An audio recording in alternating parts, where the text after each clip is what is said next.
Hello my dear students, welcome back to English class. So today we will deal with chapter 10th, the sermon at Banaras. Fine. The sermon at Banaras chapter. What this chapter is exactly about? Sermon is something that monks or any holy divine personality generally gives us. So in Hindi we will call it pravachan और हम कहते हैं ना जिसको सत्संग. Fine, जो एक अच्छी बातें हमें सिखाने को मिलती है. Banaras is the name of the city as you know. Fine, तो sermon at Banaras chapter we'll discuss what this chapter is exactly about. So straight away come to the point without wasting any time. So from the chapter, what this chapter is about. Gautam Buddha 1563 BC to 483 BC began life as a prince named Siddhartha Gautama. So बेटा बुद्ध का नाम आपने सुना होगा, गौतम बुद्ध का नाम. Fine. सो गौतम बुद्ध एक जो फेमस मोंक थे, साधु थे, वो ऐसा नहीं था कि वो स्टार्टिंग से ही मतलब इस तरीके की लाइफ, एक एस्थेटिक लाइफ वो जी रहे थे, but he was a prince.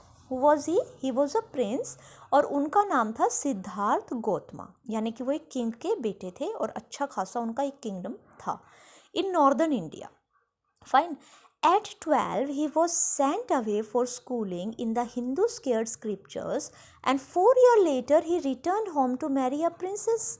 देखो पहले क्या होता था कि आश्रम में जाके बच्चों को स्टडी दी जाती थी. फाइन, गुरु के पास बच्चे रहते थे और वहीं से वो स्टडी करते थे. तो इनको भी भेज दिया गया 12 साल की उम्र में और 4 साल के बाद ये आए, यानी कि कितना हो गया 16 ईयर्स. फाइन. और जैसे ही वापस आए इनकी एक मैरिज हो गई एक प्रिंसेस से, क्योंकि उस टाइम अर्ली मैरिजेस थी, चाइल्ड मैरिजेस थी. तो अब तक ये क्या कर रहे थे, एक प्रिंस की लाइफ जी रहे थे. इनका नाम था सिद्धार्थ गौतम. तो इस सिद्धार्थ गौतम से गौतम बुद्ध कैसे बने ये हम इस चैप्टर में पढ़ेंगे. They had a son and lived for 10 years a befitted royalty. At about the age of 25, the prince heretofore shielded from the suffering of the world. अब कहते हैं बच्चों कि they had a son, इनका एक बेटा भी था और इन्होंने 25 ईयर्स तक, 25 साल की उम्र तक ये पूरे दुनियादारी, दुख तकलीफ़, इन सब चीज़ों से बहुत शील्डेड थे, बहुत दूर थे. इन्हें पता ही नहीं था कि वर्ल्ड में भूख क्या होती है, गरीबी क्या होती है, तकलीफ़ क्या होती है, क्योंकि ये एक बहुत बड़े किंग के बेटे थे और एक प्रिंसली लाइफ, एक रॉयल लाइफ ये जी रहे थे. Fine. While out hunting chanced upon a sick man, then an aged man, then a funeral procession, and finally a monk begging for alms. अब इनकी लाइफ में क्या हुआ बेटा, इनकी लाइफ में एक दिन ये हंटिंग पे निकले तो इन्होंने बाहर जाके देखा किसको, एक सिक मैन को, एक एजेड मैन को और एक शव यात्रा, फर्नल प्रोसेशन और एक मोंक जो भिक्षा मांग रहा था, भीख मांग रहा था. तो ये सारी चीज़ें इन्होंने वहाँ पे देखी और तब इनको पता चला कि दुनिया में ये चीज़ें भी होती हैं, कुछ ऐसे लोग भी हैं जिनको खाना नहीं मिलता. This sight so moved him that he at once went out into the world to seek enlightenment, considering the sorrow he had witnessed. और ये सारी चीज़ें इतनी ज़्यादा इनको डीपली टच कर गई कि इन्होंने सोचा कि इतनी रॉयल प्रिंसली लाइफ का क्या फ़ायदा, इतना ज़्यादा पैसे का क्या फ़ायदा जब दुनिया में इतनी गरीबी भी है. अब एक ये प्रिंस है, इनकी टेबल पे अगर ये खाना खाने बैठें तो 5-5, 10-10 तरीके की इनके पास डिशेस होती हैं. कुछ ऐसे भी हैं जिनके पास खाना नहीं है. तो ये चीज़ें इनको बहुत ज़्यादा इफ़ेक्ट कर गई और इन्होंने अपना सारा जो प्रिंसलीहुड था या जो भी इनका किंगडम का जो भी था सब इन्होंने छोड़ दिया. He wandered for 7 years and finally sat down under a peepal tree. 7 years तक ये प्लेस टू प्लेस मूव करते रहे और लास्ट में फाइनली एक पीपल ट्री के नीचे आके बैठ गए. Where he were to stay until enlightenment came. और बेटा इस चीज़ को आप समझ सकते हो कि पहले के जो राजा महाराजा होते थे ना, ये बहुत सालों तक तपस्या करते थे. फाइन. तो ये उस पीपल के पेड़ के नीचे बैठ गए और इन्होंने अपना जो भी प्रेयर थी वो स्टार्ट कर दी कि जब तक मुझे एनलाइटमेंट नहीं मिलेगा, मुझे दुनियादारी की समझ नहीं मिलेगी. एनलाइटमेंट का मतलब हम ये कह सकते हैं कि इन सब मोह माया से जब तक मैं दूर नहीं हो जाता, जब तक मैं यहीं पे बैठ के अपना तपस्या जो है वो करूँगा. Enlightened after 7 days, he renamed the tree the Buddhi tree. और 7 दिन के अंदर ही उनको जो अचीव करना था वो उन्हें मिल गया और उन्होंने उस पीपल ट्री का नाम रख दिया बुद्धि ट्री और ट्री ऑफ विजडम, जिसके नीचे बैठ के वो 7 ईयर्स तक प्रेयर कर रहे थे. And began to teach and to share his new understanding. और वहीं से अब इन्होंने क्या काम शुरू किया, इन्होंने सरमन्स प्रवचन देने शुरू किए, लोगों को समझाना शुरू किया लाइफ के बारे में कि लाइफ क्या है.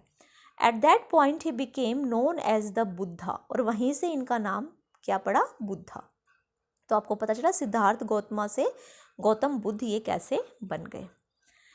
The Buddha preached his first sermon at the city of Banaras. और उन्होंने अपना फर्स्ट सरमन जो था वो सिटी ऑफ बनारस में दिया था. तो यहाँ से आपको चैप्टर का नाम क्लियर होता है, sermon at Banaras. Most holy of the dipping place is on the river Ganga. और ये आपको पता है बनारस जो है वो रिवर गंगा के पास में सेटल्ड है. That sermon has been preserved and is given here.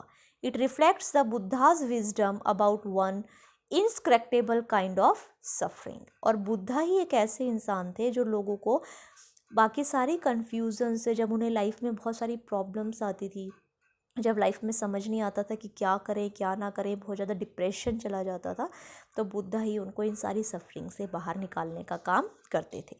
अब यहाँ पे एक बहुत ही इंटरेस्टिंग स्टोरी जो है वो आपको यहाँ पे बताई है एक लेडी की. और इससे हमें बताया जाता है कि गौतम बुद्धा ने किस तरीके से उसको टीच किया और किस प्रीच किया, सॉरी नॉट टीच, प्रीच, उपदेश दिया और किस तरीके से उसकी सफरिंग से उसको बाहर निकाला.